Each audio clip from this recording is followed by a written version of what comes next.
পহেলা বৈশাখে প্রতি বছর একটা অশান্তির মধ্যে দিয়ে যাইতে হয়। যেমন ঈদের আগে দোকানদাররা একটা চাপের মধ্যে থাকে কাস্টমারদের, তেমনি একটা হাজবেন্ড বা বয়ফ্রেন্ড একটা মানসিক চাপে থাকে তার বউ বা গার্লফ্রেন্ডের কাছে। এমনই একটা গার্লফ্রেন্ড যখন তার বয়ফ্রেন্ডকে পহেলা বৈশাখ নিয়ে কথা বলে, তখন জান একটু আসো না, কথা আছে। বলো। আচ্ছা বলো তো, কোন শাড়িটা সুন্দর, এইটা না ওইটা? একটা কিনলেই হয় জান, ব্যাপার না, দুইটাই তো সুন্দর। না একটা বলো কোনটা সুন্দর, এইটা না ওইটা? দুইটাই তো সুন্দর মনে হইতেছে, এইটা একটু বেশি সুন্দর, এইটা নাও। কিন্তু আমার তো ওইটা পছন্দ হয়েছে, ওইটা তোমার ভালো লাগে নাই? বাবু একটু কাজ করতেছি বাবু, সারাদিন কাজ করছি, এখনো কাজ করতেছি, আমার মাথায় তো কাজ নিয়ে একটা টেনশনের মধ্যে থাকে না, দেখতেছো না? তোমার যেটা ভালো লাগে সেটা নাও, জিজ্ঞেস করছো বলে দিছি। কিন্তু তুমি যেটা বলছো ওইটার তো দাম বেশি, আর আমি যেটা পছন্দ করতেছি এটা ওইটার থেকে একটু কম দাম। আরে বাবা যত দামই হোক নাও না বাবু, ভালো লাগলেই নাও, দাম দিয়ে কি, যেটা ভালো লাগে ওইটা নাও। বলো না কোনটা নিব, এমন করো কেন? এই তোমার সমস্যাটা কি? দুই দিন আগে জিজ্ঞেস করলে দেশি মুরগি কিনবো না ফার্মের মুরগি, তোমারে বললাম ভাই তুমি ফার্মের মুরগি কিনো, তুমি গিয়ে কিনে আনলা 4টা দেশি মুরগি 4টা ফার্মের মুরগি, ইচ্ছাটা তো তোমারই পূরণ হইলো তাই না? তারপর জিজ্ঞেস করলা লাল শাক কিনবো না পালং শাক কিনবো, ভয়ের চোটে কোনো কথাই বলি নাই, কিনে আনলা লাল শাক, যদি বলতাম পালং শাক তাহলে দুইটাই কিনে আনতা।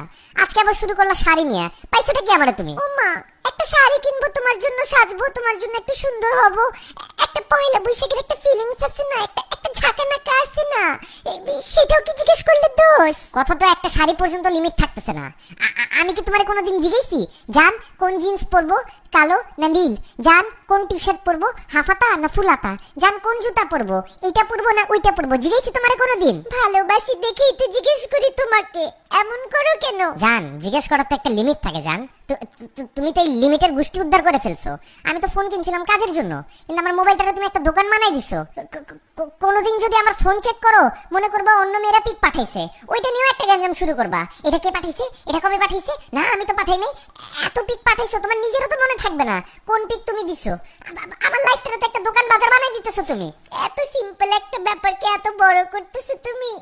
দুইটা শাড়ির কথাই তো জিজ্ঞেস করছি। তোমার কাছে সিম্পল লাগতে পারে জান, আমার কাছে তো সিম্পল লাগতেছে না। তোমার কাছে দুইটা শাড়ি, আমার কাছে তো 2 কোটি শাড়ির সমান লাগতেছে।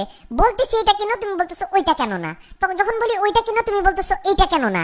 মানে শাড়ির মধ্যে তো হাজার ধরন দেখো তুমি একটা শাড়ির মধ্যে।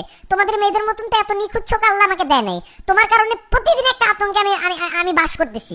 এমনি বলতেছো কে? আমি কি এতই খারাপ? তোমার জন্যই তো সাজি। কিসের এত আতঙ্ক? কিসের আতঙ্ক মানে? পয়লা বৈশাখ কেবল যাইতেছে, রমজান শুরু হবে, এরপর আসবে ঈদ। আমি যদি আজকে পরকিয়া করতাম এত আতঙ্কে থাকতাম না যতটা তোমার প্রশ্নের আতঙ্কে থাকতো আমার। প্রত্যেক দিন একটা নতুন আতঙ্ক নিয়ে আসো। তোমার পায়ে পড়ি যান, তোমার যেই শাড়ি পছন্দ সেই শাড়ি কিনো। তুমি কলা পাতা প্যাচাও যদি পরো আমার কাছে ওইটাও সুন্দর লাগবে। দূর একটা ফালতু, তুমি যাও তো, মুডটাই নষ্ট করে দিলা, অসভ্য কথাকার।